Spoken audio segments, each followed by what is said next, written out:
Boa noite, eu sou Antônio Caetano, você está no Café nas Nuvens e depois de 12 dias exatamente, quase 2 semanas, estou aqui de volta, sem cavanhaque, com o cabelo cortado, a barba mal feita, que agora acho que vai ser o meu novo estilo, e lá passando ali a Zen, essa minha gatinha é difícil de ver porque ela se esconde.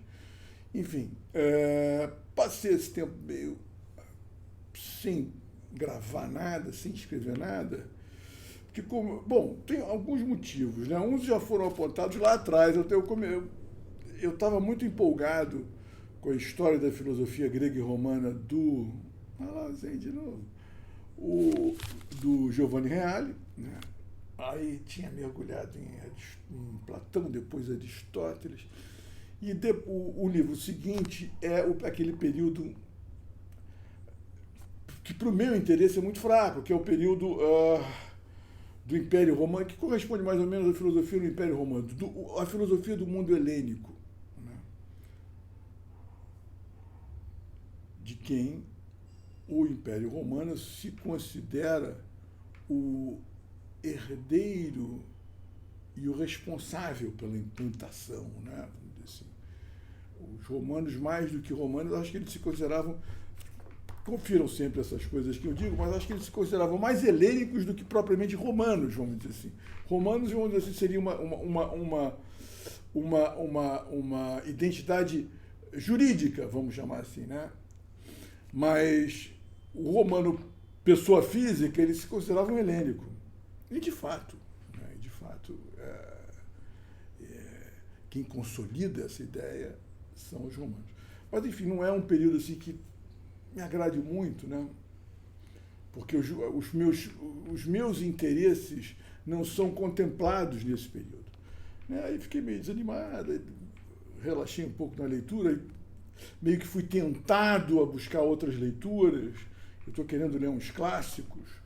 Porra, aquela coisa, né, meu filho? 67 anos, já está na hora de alguns clássicos você ler, né? Porque senão não vai dar tempo, né? E também mergulhei nesse universo que que eu estou absolutamente fascinado com ele, que é o universo das criptomoedas. Não é bem a palavra, mas vamos ficar com elas momentaneamente. Das criptomoedas, né? Eu até prometi falar um pouco sobre isso e vou fazer isso hoje, né? Agora, né? E é engraçado como é que às vezes a gente acerta o timing das coisas, né? Com essa história do tarifaço, do Trump, não sei o que, não sei o que, esse papo emergiu, né? Veio à tona, ainda que as pessoas não estejam dando muita bola, até porque eu tenho percebido isso, de um modo geral, mesmo as pessoas mais esclarecidas, mais up-to-date, não sei o que, não estão por dentro desse negócio, né? Elas, enfim, eu vou começar, então, pelo básico. Há uma diferença entre digitalização e tokenização, entendeu? Quer dizer, a tokenização é a próxima etapa da digitalização. Eu vou tentar explicar a diferença, do modo geral, né? Vou tentar pegar o exemplo, por exemplo, de uma moeda digital, como a gente pensa que o Pix é. Na verdade, o Pix é uma digitalização da moeda. Quer dizer, assim, você usa um sistema digital de pagamento. Eu não sei nem se tem alguma blockchain ali por trás, mas eu acho que talvez tenha algum sistema que interconecta todo mundo a todas as coisas e que não precisa usar o sistema das Visa, Mastercard. A tokenização é você transformar uma... Cara, eu mesmo não sei explicar muito bem. Quer dizer assim, a tokenização, você atrela uma moeda a uma blockchain específica, né? E ela tem uma função específica ali. E aí você tem quer dizer, aí você tem vários tipos de criptomoedas. A gente, basicamente, hoje em dia se fala em stablecoins, não, se fala em Bitcoin, e altcoins. As altcoins são tudo que não é Bitcoin. Então, todo o resto, né? Entre as altcoins você tem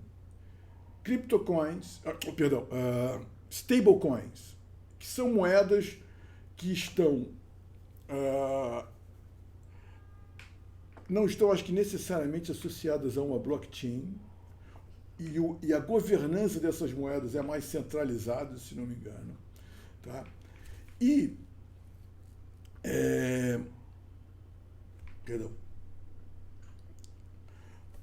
elas estão atreladas a algum lastro real. Então, por exemplo, você tem stablecoin de dólar. Então, elas equivalem a $1 sempre. Elas têm stable, por isso elas são estáveis. Elas sempre valem $1. Pode variar ali 1 centavo para cá, 1 centavo para cima, 1 centavo para baixo, mas elas sempre valem $1. E como é que elas garantem isso? Com um equivalente à emissão delas em dólar, títulos do Tesouro Americano, por exemplo. Poderia ser um cesto de moedas, né? Enfim. A mesma coisa vale para as stablecoins lastreadas em ouro. E aí você vê que abre-se uma via enorme, desde que você... E foi isso que foi regulado agora pelo Trump, lá nos Estados Unidos, pelo Genius Act, né? Que regula esse mercado, pelo menos nos Estados Unidos. Se não me engano, obrigando que essas moedas estejam atreladas aos títulos do Tesouro Americano, que é uma maneira dos Estados Unidos também um pouco garantir parcialmente o financiamento da sua dívida, né? Mas foi uma manobra inteligente do Trump e, enfim, na direção certa, né? Porque é inevitável. Algumas pessoas até que estão envolvidas com programação, etc. Acho que isso é uma baboseira. Outro dia eu fui fazer um comentário num lugar que eu gosto muito de frequentar. Essa de blockchain, isso é uma baboseira. Eu falei, tá bom. Eu não discuto, eu não bato palma para maluco dançar. Sabe? Enfim. Mas é impressionante, há uma ignorância a respeito do que está acontecendo. Então, muita gente vai ser pega de surpresa de um dia para o outro, sabe? Então, você tem as stablecoins, né? Que aí você tem hoje dólar e ouro, mas você podia ter prata, platina, laranja. O Brasil já lançou a sua CD, Central Bank CBDC, Central Bank Digital Currency, que é um token, que é uma stablecoin, só que é uma stablecoin centralizada, totalmente regulada e administrada, vamos chamar, pelo Banco Central Brasileiro. É o Drex. Quer dizer, que é diferente do Pix. O Pix é uma coisa, o Drex é outra coisa. O Pix é um meio de pagamento, como é o cartão de crédito, por exemplo. Só que ele é muito mais interessante porque ele não pertence a uma instituição, ele flutua sobre todo o nosso sistema financeiro, né, servindo a todo mundo e interconectando todo mundo com todo mundo, né? E aí oferecendo, daqui a pouco, mês que vem, você vai ter o Pix parcelado. Quer dizer assim, então a negociação de parcelamento vai se dar diretamente entre o vendedor e o comprador. Acabou. Basicamente vai acabar o cartão de crédito, né? O cartão de débito já está virando uma coisa meio bizantina, né? Eu acho que, quer dizer assim, na verdade, a gente tem um problema geracional aí, né? Tem gente que não... Eu, por exemplo, não gosto de sair com o celular na rua, né? Porque eu tenho um receio de perder, ser roubado. E isso ia me trazer um problemaço. Como os meus percursos são muito curtos hoje em dia, eu saio sem celular. Mas nada me impediria de comprar um celular barato, tem celular hoje de 600, 500 reais, só para isso. Vai ser passar um Pix e tal, não sei o que, estará envio do cartão de crédito. E é o que provavelmente vai acontecer até o ano que vem. Não é? E o Drex, isso é o Pix. Agora, o Drex já é uma moeda digital. Então, assim, vejam o que vai acontecer muito brevemente. Talvez ano que vem, a partir do ano que vem. As pessoas vão receber seus salários em Drex. O Drex é o real digital. Então você recebe. Aí, em vez de você jogar no banco, você joga na sua carteira pessoal. Então o banco não guarda mais o seu dinheiro. Você está descapitalizando os bancos. Você vai guardar na sua carteira pessoal. E só quem tem acesso àquele dinheiro é você. Aí você pode, como você tem todo um sistema descentralizado, nesse meio das criptomoedas que existe hoje em dia, você pode jogar o seu dinheiro para ele render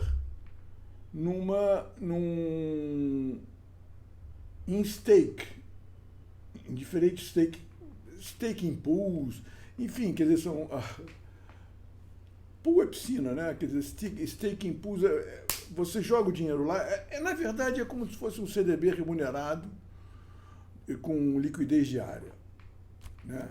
Tem várias modalidades de stake nesse mercado, mas é basicamente isso.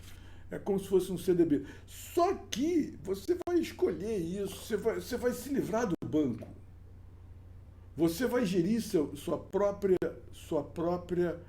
vida financeira, por menor que ela seja. Por menor que ela seja. Você pode resolver fazer stake do Flamengo, sabe? Lá na staking pool do Flamengo, sei lá, para o Flamengo comprar um jogador. De repente, alguém vende um jogador, quer dizer, transforma um jogador, tokeniza um jogador. Então você compra com pedaços desse jogador. Numa outra moeda, porque aí você tem várias modalidades. Tá? A gente está falando das stablecoins, né? Então você tem stablecoins de países, stablecoins de produtos, de commodities, stablecoins até de empresas, que é o que vai acontecer. A Amazon vai ter sua stablecoin. O Google provavelmente vai ter sua stablecoin. O Facebook estava indo nessa direção, por isso que ele está tão aborrecido com o Pix no Brasil. Não é? Aí dentro desse universo você tem aquela bobagem dos meme coins, que é uma bobagem, os NTFs, etc. Mas são tipos de coins, né? Quer dizer assim, você pode criar sua própria. Basicamente, meme coin e NTFs são moedas pessoais. Eu posso lançar um NTF, eu estou até pensando em lançar um NTF, só de onda. Quer dizer, que é o quê? No meu caso, seria um autógrafo. Quer dizer assim, digamos que eu lance um livro, né, um livro digital, e se você comprar, você pode baixar de graça, mas se você comprar, você ganha um NTF.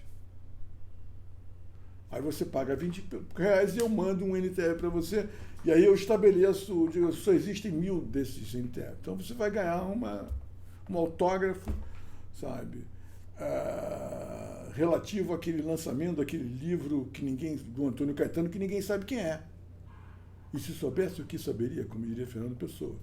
Mas vai que daqui a, sei lá, 20 anos, se você deixou esse NTF para os seus filhos e o Antônio Caetano virou um cara famoso. E o caralho, tipo Fernando Pessoa. Não tenho essa chance, mas digamos, uma hipótese, né? Aquilo é um bem. Você, na época em que você comprou, você ajudou o Antônio Caetano, e 20 anos depois aquilo valia uma pequena fortuna, como acontece com quadros de Picasso não, mas de Van Gogh, etc. Né? É essa a ideia de um NTF, é essa um pouco a ideia do meme coin. A gente falou dos stablecoins, que aí você tem desde empresas, países, commodities, tudo pode virar um stablecoin, e você tem as altcoins que são referentes à governança de blockchains. De novo, eu acho que eu sei o que é o blockchain até o momento que eu tento explicar. É que nem o Tolkien, né? É mais ou menos que nem a relação de Santo Agostinho com a definição de tempo, né? Mas uma blockchain, o que é uma blockchain, meu Deus do céu? Meu Deus, é como se fosse uma corrente elétrica sobre a qual corre um protocolo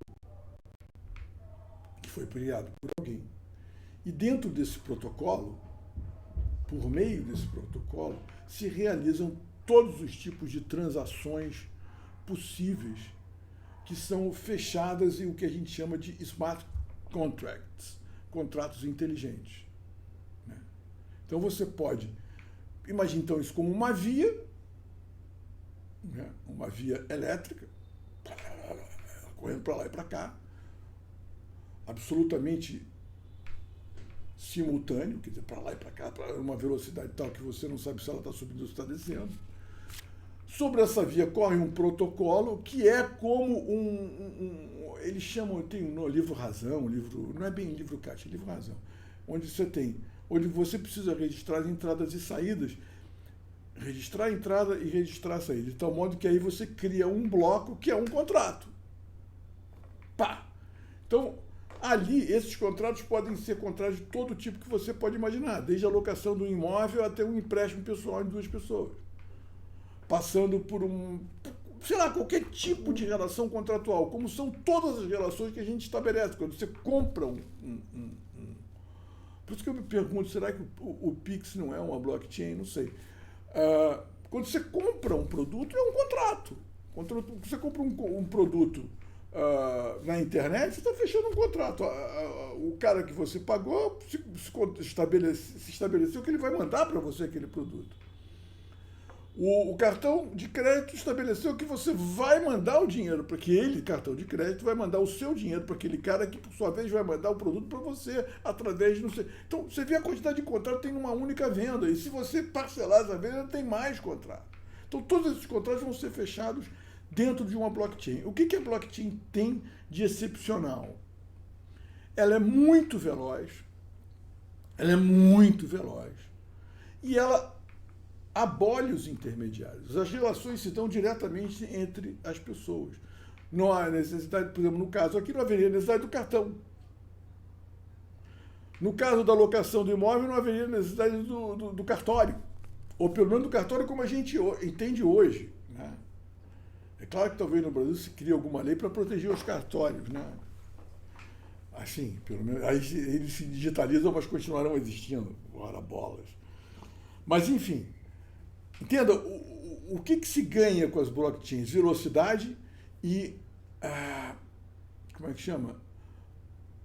Peer-to-peer, pessoa a pessoa. Quer dizer assim, você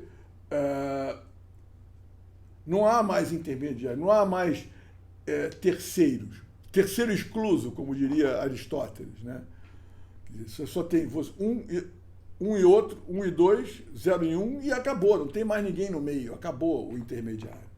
Porra, imagina o ganho que é, e a velocidade. Hoje em dia, quando você fecha, por exemplo, eu estava lendo muito sobre isso, eu me interessei por isso loucamente, né? Então eu estava lendo no acho que é BIS, Bank International Settlements, IBS, enfim.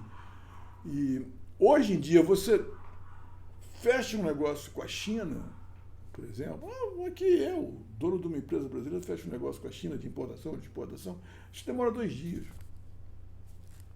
Vai demorar 2 minutos. Se muito. Então, imagine a agilidade que isso tudo vai ganhar. Não é aquela velha história, e tal, o homem vai ser empoderado, o homem comum. Eu tenho minhas dúvidas. Eu sei que, de qualquer maneira,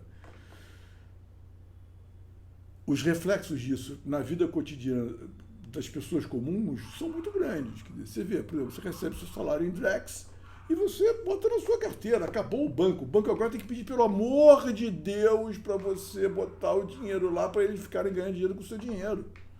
Então, a fortuna que eles ganham, eles vão ter que dividir com você de uma maneira mais justa.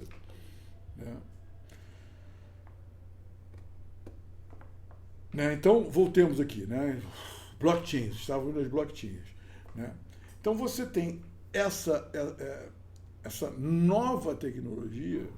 Né? É por isso que a gente está falando. Aí é que entra essa história eu já até escrevi isso no Blue Sky. Eu falei, cara, as pessoas estão pensando que o Lula é um bravateiro. Não sei se tanto ou se ele já está contando com alguma coisa que a gente não está muito ao par. Né? Nem ninguém parece estar. Talvez os Estados Unidos tenham uma bela noção do que está acontecendo, mas também não são eles que vão adiantar as coisas, eles vão tentando agir pelas sombras. A própria aprovação desse Genius Act pode ser um sinal. O que eu digo é o seguinte, quer dizer assim, há alguns anos já, Rússia, Índia, China especialmente, mas a Itália, qual é o outro país também da Europa? Agora eu esqueci. Enfim, muitos países vêm reforçando suas reservas em ouro. Quer dizer, o seu lastro real, o lastro real de suas moedas. Desde especialmente quando os Estados Unidos embargou, né, bloqueou os fundos da Rússia em dólar no mercado internacional. Opa, pera lá. Hoje é a Rússia, amanhã pode ser nós. Isso tudo, isso foi em 2022, se não me engano, né? Mas, enfim, quando estourou a guerra da Ucrânia, né, isso fez com que os governos começassem a apressar essa tokenização de suas moedas e do seu comércio, de modo geral. Né? Então, todo mundo começou a reforçar a sua reserva em ouro. Isso é um ponto. Todo mundo começou a correr atrás de criar a sua moeda digital. Então, o Brasil já tem o Drex, que eu fui ver aqui no Atlantic Council, que é onde você consulta as moedas que existem. O Drex ainda é considerado piloto, né? Mas a gente já sabe que ele já está num estado mais ou menos avançado. Como existe o piloto bastante avançado da moeda chinesa, da moeda russa, da moeda indiana, o BRICS inteiro está se tokenizando. O BRICS inteiro está comprando ouro. Né? Ou seja, o BRICS inteiro vai acabar produzindo aí um excedente de mercadoria por conta dos bloqueios e tarifas e não sei o que, e sanções que o Trump está aleatoriamente produzindo. Né?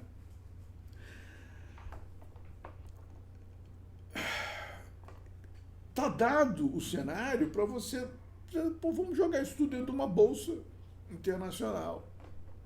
O dinheiro que vai circular é o nosso dinheiro. Vamos tokenizar aqui, estabelecer uma relação entre o real, o yuan, o rublo e ou vamos criar uma moeda própria nossa, sabe? E tentar vender isso aqui para um e para outro, né? Quer dizer, dentro do seu próprio mercado, né? Já está tudo dado aí. Quer dizer, as coisas, e talvez as coisas venham a acontecer mais rápido. Aquilo que eu estava falando das bravatas, o Lula é um bravateiro. Não sei. É como todo político tem de ser, né? Quer dizer assim, isso é um jogo, você é um truco, é um pôquer, você finge, né? Você bate no peito, mas cruza o dedo aqui para o outro ver, olha, eu estou com o dedo cruzado. Né? Você faz jogo de cena, né? Tudo bem.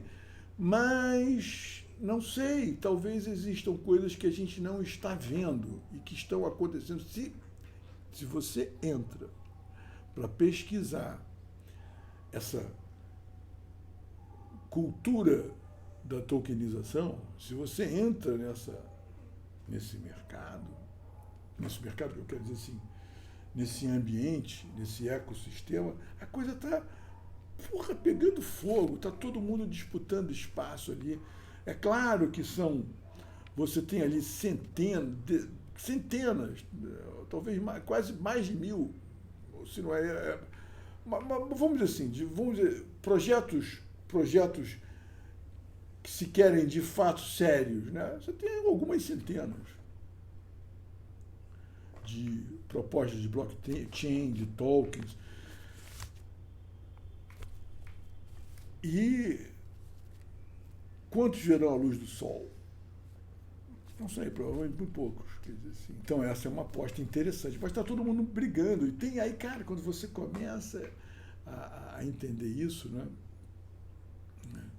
Ah, sim, eu estava falando lá atrás de um outro tipo, exatamente, quer dizer assim, esses projetos, quer dizer, muitos projetos de blockchains, a válida, porque é o seu negócio, abre um negócio, abre um contrato, Antônio Caetano, com aí você, eu alugo para você um apartamento. Entrada, fechou. Na hora que abre e fecha, alguém tem que validar isso. Quer dizer assim, alguém tem que garantir que eu não alugo de novo esse apartamento, que fulano não empreste de novo aquele dinheiro, que Beltrano não venda de novo aquele produto. Isso tem vários esquemas de como isso é feito, né? O Bitcoin é o esquema mais caro e que mais consome energia e o mais lento. Mais caro e consome energia está ali a mesma coisa, mas é o mais lento. Criaram-se, aí é que entra o Ethereum. O Ethereum e nem o Ethereum, outros. Aí isso eu vou falar, já tem quase meia hora aqui, eu vou deixar isso para outro dia. Então o que acontece? Alguns tokens, eles servem, você compra aqueles tokens para entrar participar daquela blockchain como validador. E aí você ganha mais tokens por fazer isso. É mais ou menos parecido com a mineração no blockchain, no Bitcoin. Só que é muito cara a mineração, é muito poluente, e é muito, enfim, aí você, para ganhar hoje em dia um Bitcoin, você tem que montar uma fazenda de computadores. Só que vale a pena, né? Porque custa $100 mil, mas quanto tempo isso vai continuar assim? Cara, eu falei demais, essa vai ser só, eu acho que até uma das primeira ou segunda vez, eu vou até ouvir tudo que eu falei para ver onde é que tem buracos, com essa coisa digressiva e improvisada, e vou retomar essa conversa sobre blockchains. Eu acho que talvez tenhamos aqui até uma playlist nova, tá? É isso. Porque já são 28 minutos, tá bom, né? Mas eu volto ao assunto talvez hoje ainda, vou criar, hoje eu estava guardando essas ideias aqui para passar e hoje desandei a falar, então talvez continue falando. Mas meia hora já está de bom tamanho. É isso. Daqui a pouco a gente volta. Eu só não sei quanto tempo demorará.